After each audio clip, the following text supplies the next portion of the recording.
మేషరాశి వారికి ఏప్రిల్ మాసంలో ప్రథమార్థంలో అద్భుతమైన రాజయోగ గ్రహ గమనాలు ఉన్నాయి. ఇలాంటి కాల సమయంలో ఎన్నడూ లేనటువంటి విధంగా ఈ సంవత్సరము ఆదాయ వ్యయాలు కూడా చాలా అద్భుతంగా ఉన్నాయి.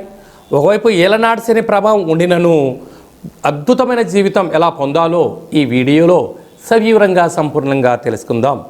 మేషరాశిలో ఏ నక్షత్రాలు వస్తాయి అనగా అశ్విని నక్షత్రంలోని 4 పాదాలు, భరణి నక్షత్రంలోని 4 పాదాలు, కృతికా నక్షత్రంలోని 1 పాదం కలిపితే మేషరాశి. రాశాధిపతి కుజ భగవానుడు.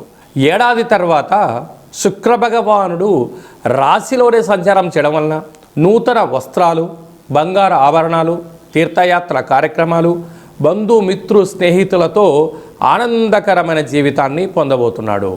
ఎన్నడూ లేనటువంటి విధంగా విశేషమైనటువంటి ఏకాదశి స్థానంలో త్రిగ్రహ సంచార స్థితి.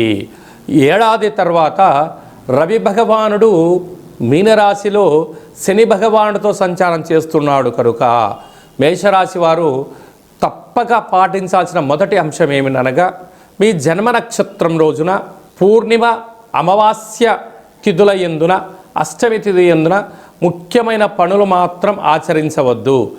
సర్వత్రా అద్భుతమైన అఖండ రాజయోగము నిత్యము మీ సొంతం అవ్వాలి అన్నట్లయితే ఈ చైత్ర పూర్ణిమ సందర్భంగా ఒక ఎర్రటి అంటే నీటిలో ఎర్రటి కుంకుమను కలిపి చంద్ర భగవాన్ని అంటే రాత్రిపూట చంద్రుడు కనపడుతూ ఉంటాడు, ఈ నీటిలో చూసి ఆ యొక్క తిలకాన్ని మీరు బొట్టు పెట్టుకోగలిగినట్లయితే ఈ శని దోషం తొలగి ఐశ్వర్యం కలుగుతుందని చెప్పి గమనించాలి.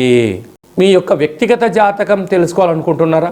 మీ యొక్క పేరు, పుట్టినటువంటి తేదీ, నెల, సంవత్సరం, పుట్టిన సమయం వ్రాసి వాట్సాప్లో పంపించగలిగినట్లయితే 100 సంవత్సరాల జాతకాన్ని వ్రాసి పంపించి మీరు పుట్టినప్పుడు గ్రహ గమనాలు ఎలా ఉన్నాయి, ప్రస్తుతం ఎలా ఉంటున్నాయి, రాబోయే కాలంలో ఎలా ఉంటున్నాయి, ఈ తెలుగు ఉగాది పండుగ నుంచి ఆదాయ వ్యయాలు, ఎలాంటి కార్యక్రమాలు ఆచరింపచేయాలి, ఎలాంటి కార్యక్రమంలో మనం విజయం సాధించబోతున్నామో అన్ని విషయాలను మీకు సవివరంగా సంపూర్ణంగా తెలియజేయడం జరుగుతుంది.